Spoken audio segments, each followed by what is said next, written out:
Kent, July 21st, 1930. A summer afternoon so ordinary it barely deserves a second thought. A Junkers W-33 air taxi climbs into the sky above the English countryside, carrying 6 passengers home from Le Touquet. And then, somewhere over the village of Meopham, the aircraft breaks apart in mid-air. All 6 people on board are killed. The newspapers report the crash with the gravity it deserves. They name the victims, they note the shock. One of those victims is described as Viscountess Ednam, formerly Lady Rosemary Leveson-Gower. She was 36 years old. What the newspapers do not tell their readers, what most people alive in 1930 did not know, is that this woman had once been proposed to by the Prince of Wales, that she had accepted, that a king had said no, and that if that answer had been different, the abdication crisis of 1936 might never have happened at all. This is the story of Lady Rosemary Leveson-Gower. The girl from Dunrobin. She was born on the 9th of August, 1893, at Dunrobin Castle, that extraordinary Franco-Scottish chateau on the northeast coast of Scotland, looking out over the North Sea as though it had always been there and always would be. The Sutherlands were not merely wealthy. In the 19th century, they had been among the wealthiest families in Britain, full stop. Dunrobin was the great northern seat, but the family's reach extended south through Stafford House on the edge of the Mall, one of the grandest private houses in London, through Trentham in Staffordshire, and through Cliveden on the Thames. These were not houses, they were statements. Rosemary's father, Cromarty, the 4th Duke, was the archetypal great landowner, a Liberal MP, later a peer, a man whose wealth, though increasingly under pressure, still commanded a substantial social and political presence. But it was her mother, Millicent, who shaped the woman Rosemary would become. Millicent, Duchess of Sutherland, was celebrated as one of the beauties of her generation. She was also something considerably more interesting than a beauty. She was a hostess, a social reformer, a writer who published under the name Erskine Gower. She was the kind of woman who, when war came, did not organise charity luncheons. She organised hospitals. Growing up at the intersection of old ducal grandeur and a mother who believed that rank carried obligation rather than merely privilege, Rosemary absorbed something that would define her entirely. She had 3 siblings: George, who would become the 5th Duke, Alistair, a soldier and adventurer who died in 1921 after contracting malaria in Africa, and Victoria, who died in infancy. The children moved between Dunrobin, Trentham, Stafford House, and continental resorts. George V and Queen Mary, long before their accession, when they were still the Duke and Duchess of York, were regular guests of the Sutherlands. The future Edward VIII first encountered Rosemary in this world of house parties and shooting weekends. Her debut came in the 1911 season. Contemporary accounts describe her as a notable beauty with her mother's smile and charm.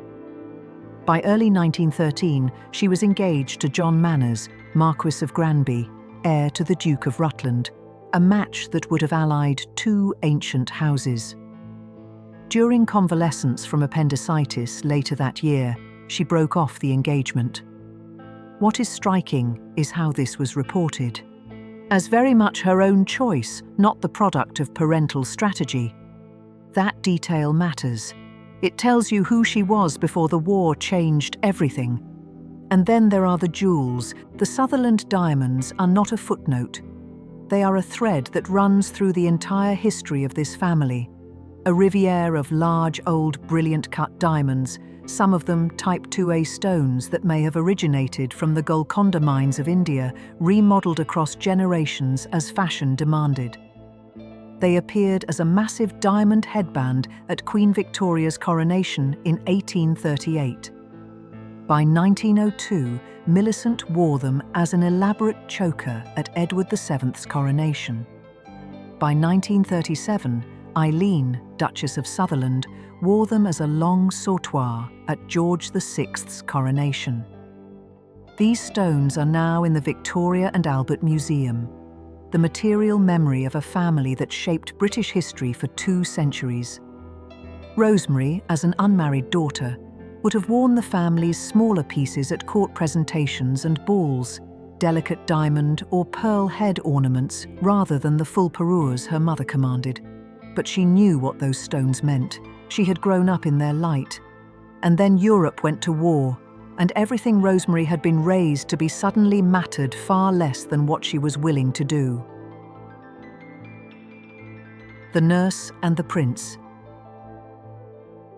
Millicent, Duchess of Sutherland, was among the earliest grandes dames to translate social energy into medical organisation. She created the Millicent Sutherland Ambulance and established a chain of Red Cross hospitals in Belgium and northern France. She was briefly captured by the Germans at Namur, escaped and returned to France. She was decorated with the French Croix de Guerre, the Belgian Royal Red Cross, and the British Royal Red Cross. Her daughter followed her to the front. Rosemary served as a voluntary aid detachment nurse with the Millicent Sutherland Ambulance and at No. 9 Red Cross Hospital at Calais. The Imperial War Museum's records list her as a VAD nurse at the Duchess of Sutherland's hospital, not in some ornamental convalescent home, but in the network of hospitals close to the fighting front. For her service, she was awarded the Associate Royal Red Cross, a decoration that recognized exceptional devotion and competence in nursing duties. This was not honorary. It was earned.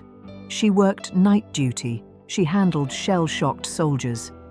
She was present for the grinding, unglamorous reality of wartime medicine, the kind of work that strips away every social performance and leaves only character.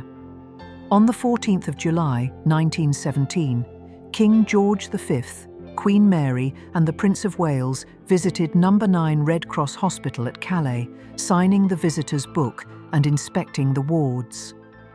Whether the decisive encounter between Edward and Rosemary happened on that exact day or in another visit to the Sutherland unit shortly afterwards, sources agree that it was in the later half of 1917 that he noticed her working as a nurse and fell deeply in love.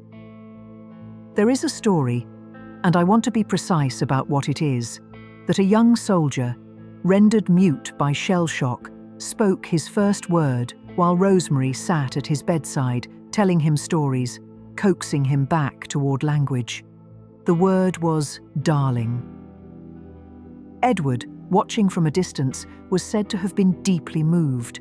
This cannot be verified in medical records, but it captured something that contemporaries recognized about her, that she combined high birth with what the language of the time called sympathy, a genuine tenderness that was not performance. Between mid-1917 and early 1918, Rosemary and the Prince of Wales saw a great deal of one another in France and then back in Britain. The relationship became serious quickly. Edward proposed marriage. Lady Victor Paget, one of Rosemary's closest friends, recalled her arriving one day, almost dazed, to announce that the prince had asked her to marry him. Initially, Rosemary hesitated. She worried about whether she could endure the restrictions of royal life, but she came to feel that she might do something for him, that she could give him the domestic stability and sympathetic understanding he craved. At some point in late 1917 or early 1918, she accepted. Under the Royal Marriages Act of 1772, the heir to the throne could not marry without the formal consent of the sovereign. George V and Queen Mary, though fond of Rosemary personally, vetoed the match. The objections were not about Rosemary herself. They were about her family's shadows. Her aunt was Daisy, Countess of Warwick, a former mistress of Edward VII who had threatened to publish his indiscreet letters, a scandal that had rattled the court for years. Her maternal uncle was James St. Clair Erskine, 5th Earl of Rosslyn, a notorious gambler whose debts and scandals had attracted sustained, unwelcome attention. The king, already sensitive to any suggestion of impropriety after his father's colourful private life, could not bring himself to entangle the crown with these connections. The veto appears to have been exercised early, before the relationship could be formalized. And once Rosemary understood the depth of the king's reservations, she withdrew.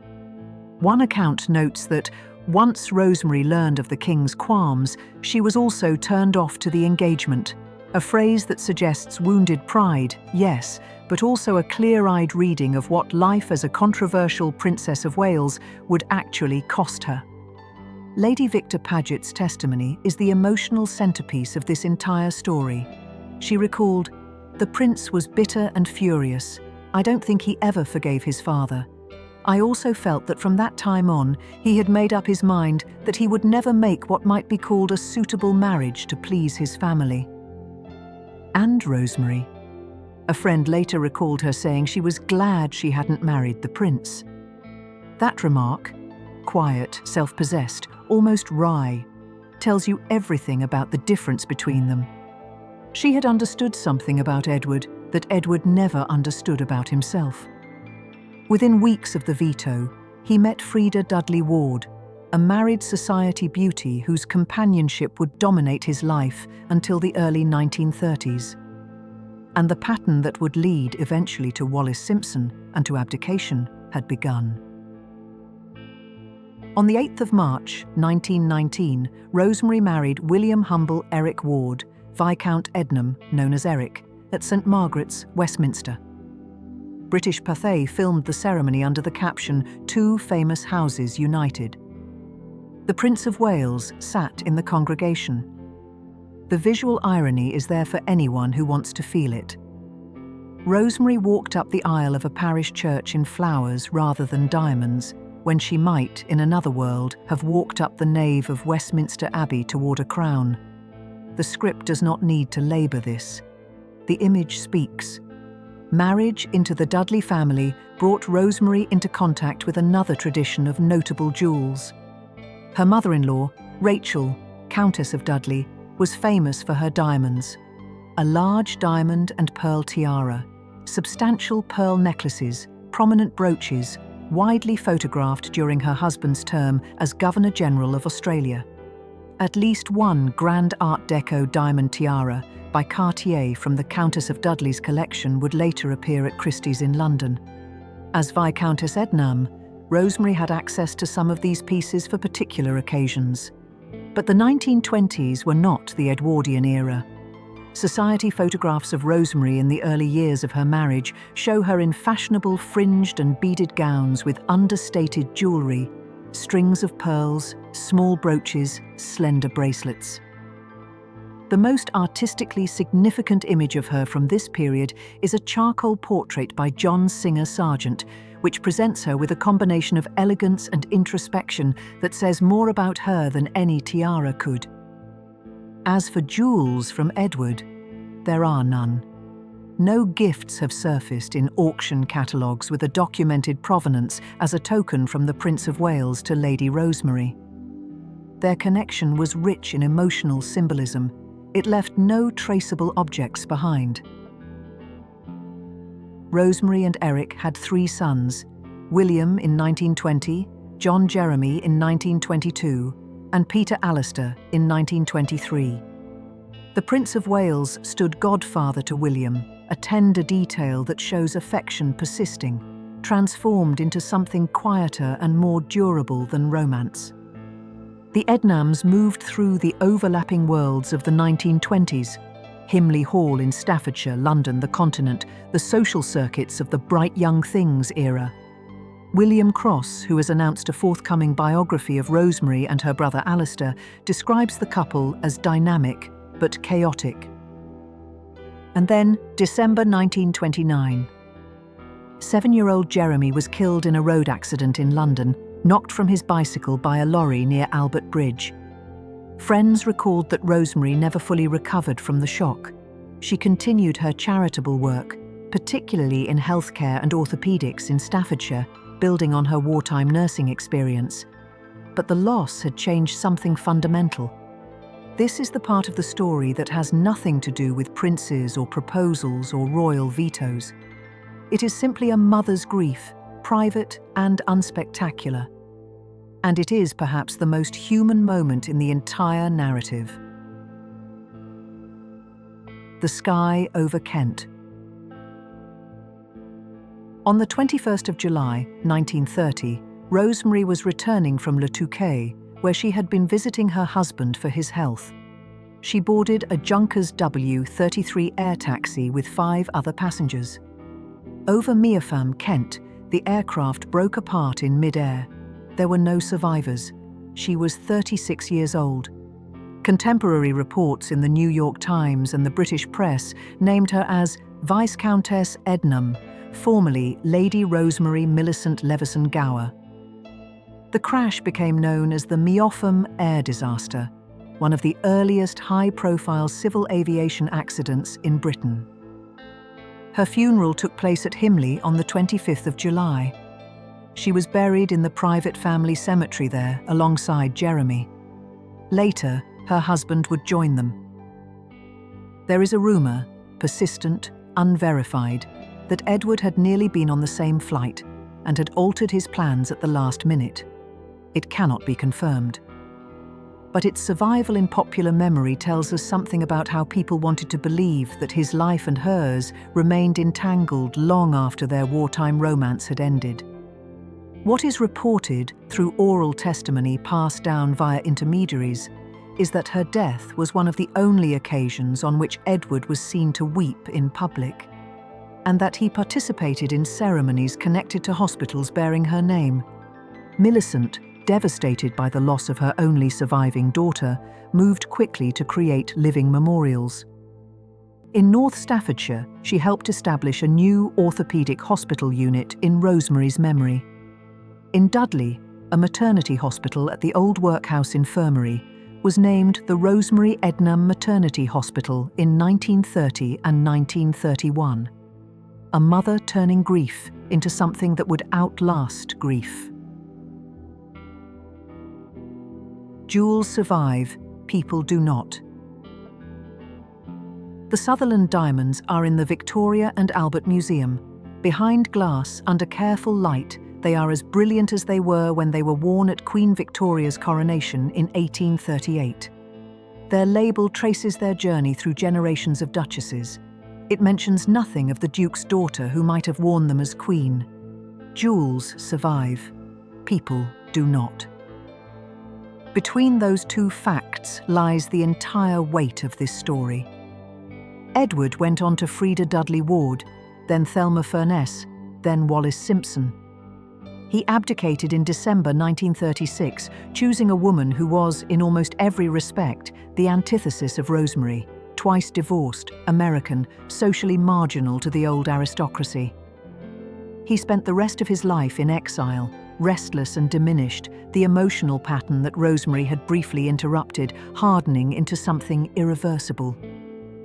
Lady Harding of Penshurst, whose husband served as private secretary to both George V and Edward VIII, put it plainly, "One can wonder forever how the history of our monarchy in the 20th century and after would have turned out if the Prince of Wales had had his way in those early days." Rosemary's eldest son, William, became the 3rd Earl of Dudley. The Dudley jewels dispersed across the 20th century, appearing intermittently at auction, their provenance trails incomplete. The Sutherland Diamonds remained together, the exception, not the rule. And Rosemary herself. She occupies only a few paragraphs in most major biographies of Edward VIII. She is the woman who said yes, then withdrew. The woman who was glad, in the end, that she hadn't married him. The woman who nursed shell-shocked soldiers, raised 3 sons, buried one of them, and died at 36 over a Kentish field on an ordinary summer afternoon. She was the one woman in Edward's life who was both genuinely loved and structurally acceptable, and the one he was never permitted to have. Whether that was a tragedy or a mercy is a question that history has never quite settled. I find myself thinking it may have been both. If this story moved you, if you found yourself wondering, as I did, how differently things might have unfolded, I would be so grateful if you would leave a like on this video. It genuinely helps more people find these stories. And if you want to keep exploring the women history almost forgot, please subscribe. There are more of them than you might think, and every single one deserves to be remembered.